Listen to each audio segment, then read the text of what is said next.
सुप्रभातम। मैं नमस्कार। मैं विवेक जैन महाजन, संभाजीनगर, औरंगाबाद, महाराष्ट्र से। देखिए, विगत कई दिनों से दीपावली के बाद में लगभग 8-10 दिन का गैप हमारा हो गया है और आपने भी सकुशलता के साथ में दीपावली का महोत्सव मनाया होगा सभी ने। और कई ऐसे दीपावली के पहले जागरण के रूप में मैंने आतिशबाजी के बारे में, पटाखों के बारे में बात करी थी और उसमें अखबारों में देखा कई लोग सुप्रीम कोर्ट ने भी ऑर्डर करे थे, पूरे भारत भर के लिए करे थे, मगर कोई दिल्ली में ही, जहां सुप्रीम कोर्ट के ऑर्डर थे, दिल्ली में ही एनसीआर में मतलब बहुत इसमें रुका हुआ था, रोक लगाई थी। वहीं पे कई लोगों ने कोर्ट के आदेशों को न मानते हुए आतिशबाजी करी और दूसरे दिन के अखबारों में, टीवी में, कई जगह पूरे भारत भर में ऐसे समाचार आ गए, कई दुकानें जल गई, कई लोगों के आंखें जल गई, कई लोग अंधे हो गए, आँख चली गई, जिंदगी भर की रोशनी चली गई। तो ऐसे कई घटनाएं, मतलब कई सूचनाएं मिली है। तो और कई मतलब अस्थमा के लोग परेशान हो गए। ये सब कुछ जानते हुए भी हम इतने लापरवाह को मैंने पहले ही आपको कहा था कि कोर्ट और कानून हर एक आदमी के पीछे नहीं रह सकता है। हमको इतनी जागृति हमें मन में रखनी होगी कि हमको प्रकृति के, कोर्ट के नियमों का नहीं, प्रकृति के नियमों का हमको निश्चित तौर पे पालन करना पड़ेगा, तो हम स्वस्थ रहेंगे। ऐसी मुसीबत हमारे क्या होगा, 3 दिन में, 4 दिन में, 5 दिन की दिवाली में कितने हजार कोटि रुपयों का मतलब हमने ये कर दिया, आतिशबाजी कर दी। और पीछे क्या हो गया कि रोड पे, घर के सामने गंदगी और धुएं का गुबार, प्रदूषण और विषैली गैस जो है वो हमारे पर्यावरण में मिल गई। इससे अलावा हमको मिला क्या? कुछ भी नहीं। और ख़ास तौर पे बच्चे लोग, बड़े बुजुर्ग लोग जिनको अस्थमा है, वो परेशान रहे। हमको क्या मिला? कुछ भी नहीं मिला, बल्कि हमारे पैसे जल करके कुछ दिनों में खाक हो गए, करोड़ों रुपए खाक हो गए। खैर, जो भी हो, मैं तो हर दिवाली पे आपको निवेदन करना चाहता हूँ, करता रहूँगा। और फिर भी जितना जितना उसमें 10-20 लोग, 30 लोग, 100 लोग, जितना भी उसमें जागृति आ जाए, जितने लोग इससे दूर हो जाए, वो बढ़िया बात है। आपकी दीपावली अच्छी चली गई होगी। मैं मानता हूँ मेरे से जुड़े हुए जितने लोग हैं वो सकुशलता के साथ में आपने दीपावली मनाई होगी, बड़े आनंद मंगल के साथ में। फिर हम दोबारा इस दौर को चालू कर रहे हैं, योगा के दौर को। इसीलिए पहले तो क्या है कि दीपावली के दिनों में आप, और मैं पहले से ही आपको बराबर कहता जा रहा हूँ कि दुनिया भर में, विश्व में अपने आप को स्वस्थ रखने का सर्वश्रेष्ठ, सुंदर, सरल तरीका, सहज तरीका जो है वो योगा है। और इसमें किसी प्रकार का कोई पैसा नहीं लगता है और अपने स्वास्थ्य को अपन बहुत उत्तम तरीके से मैनेज कर सकते हैं।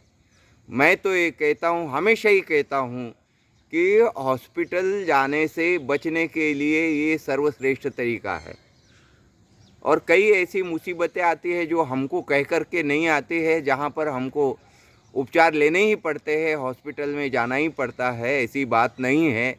फिर भी हमारी कोशिश ये रहनी चाहिए कि हम अपने आप को बचाए रखें, और इसका जो है योगा अपने आप में तरीका है।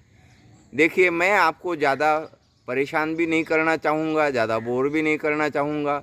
एक तो मौन रह कर के मैं योगा करता चला जाऊँ, तो उसकी सावधानियाँ जो बरतनी है, जो कुछ मतलब उसके लाभ है, नुकसान है, तो उसके बारे में आपको जानकारी नहीं रहेगी। तो मेरा निवेदन ये है, खैर आप कितने लोग कितना ध्यान से सुनते हो, नहीं सुनते हो, इससे मेरे कोई मतलब नहीं है, मगर आपको जो भी योगा बताया जाएगा, आसन बताया जाएगा, उसके लाभ, हानि, नुकसान, गलत करने से क्या हो सकता है, ये सारी की सारी चीज़ें बताना अनिवार्य हो जाता है। आवश्यक हो जाता है, इसलिए मैं उसको बताता हूँ। दूसरी बात है कि मेरा टारगेट रहता है 10 से 15 मिनट के बीच में मैं रुक जाऊँ। मगर जब मैं कहता हूँ या कोई योगा का ये देता हूँ आपको, तो उस वक्त मेरे सामने घड़ी नहीं रहती, तो कभी कभी 2-5 मिनट कम ज़्यादा हो सकते हैं, मगर इसके लिए आपको धैर्य और तसल्ली रखनी पड़ेगी।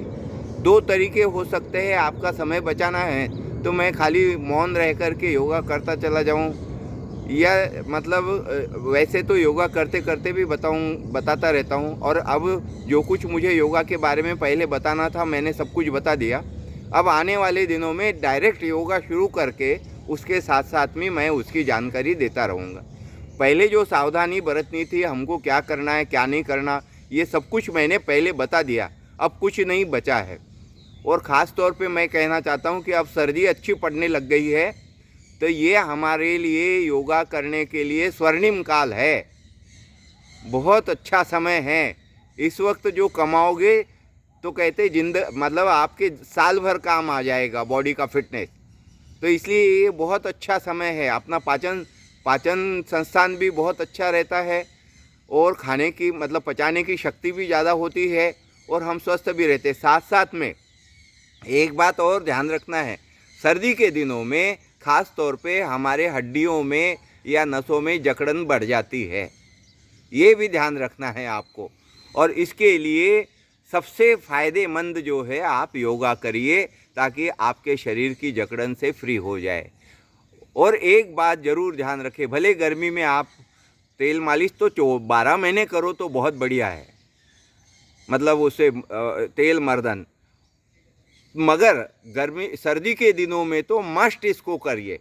घर से निकलने के बाद में आपको मालिश करनी है तेल की। उसके 3 तेल बताए थे मैंने, एक तिल का तेल, सरसों का तेल या नारियल का तेल, कोई सा भी आपको जो उपलब्ध है उससे कर सकते हैं।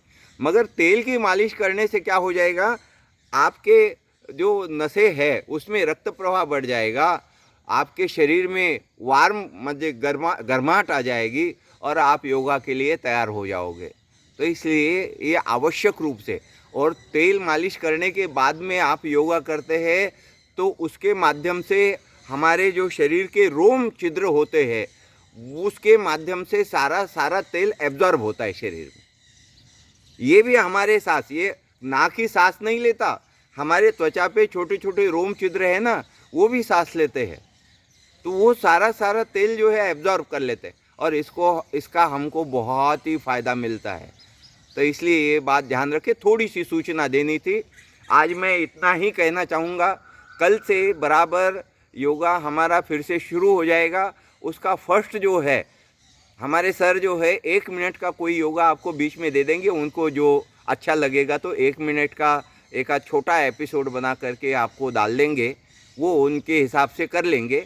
मगर अपना ये क्रम चलता रहेगा, और बीच बीच में वो कोई अच्छा लगा कोई योगा तो 1 मिनट में उसको शूट करके बीच बीच में एक शॉर्ट जो है वो आपको शॉर्ट वीडियो आपको डालते रहेंगे 1 मिनट का, जो उनका अच्छा लगे बीच में वो करेंगे। मगर कल से अपना 10 से 15 मिनट का बराबर चालू रहेगा। इसके बाद में कल सबसे पहले, क्योंकि अपना 8-10 दिन का गैप है, तो मैं आपको मतलब पहला वार्म अप का तो आप करते जा रहे हैं, उसको तो दोहराऊंगा नहीं, मगर जो सूक्ष्म योग क्रियाएँ जो हमने की है तो वो आपको याददाश्त रहे, इसके लिए संक्षिप्त में उसको कल दोहराऊंगा। और उसके बाद में परसों से अपना नियमित रूप से जहाँ तक हम गए थे वहाँ दोहरा करके फिर परसों से एक योग क्रियाएँ, सूक्ष्म योग क्रियाएँ हम आगे बढ़ेंगे। तो इसलिए आप तैयार हो जाइए, मानस तैयार कीजिए। क्यों आज इसलिए नहीं कर रहा हूँ, कई दिनों से गैप चला है, आप इधर उधर हो गए होंगे, दिवाली में छुट्टियों में इधर उधर घूम रहे होंगे, तो ये वीडियो देख करके सुन करके आप दोबारा तैयार हो जाओगे। तो कल से हमारा रिवीजन चालू हो जाएगा, जहाँ से महीना छोड़ा था। तो सूक्ष्म योग क्रियाओं को, और उम्मीद है आप में से 50%, 25%, 10-20 लोगों ने इसको कंटिन्यू रखा होगा। तो बहुत मैं आपका धन्यवाद करता हूं जिन्होंने रखा होगा। नहीं आलस से या किसी वजह से छोड़ रखा होता, मैं फिर से दोबारा करता हूं कि जल्दी से जल्दी जुड़ जाइए और जल्दी से जल्दी अपने आप को स्वस्थ बनाने रखिए। चलिए कल मिलते हैं। कल हम एक बार सूक्ष्म योग क्रिया शुरू से लेकर के दिवाली के पहले जहाँ तक छोड़ा था उसका रिवीजन कर लेंगे। एक बार संक्षिप्त में आपको दोहरा दूंगा और परसों से जहाँ हमने छोड़ा था उससे आगे की क्रियाओं की तरफ चलेंगे। धन्यवाद, नमस्कार, कल फिर मिलेंगे।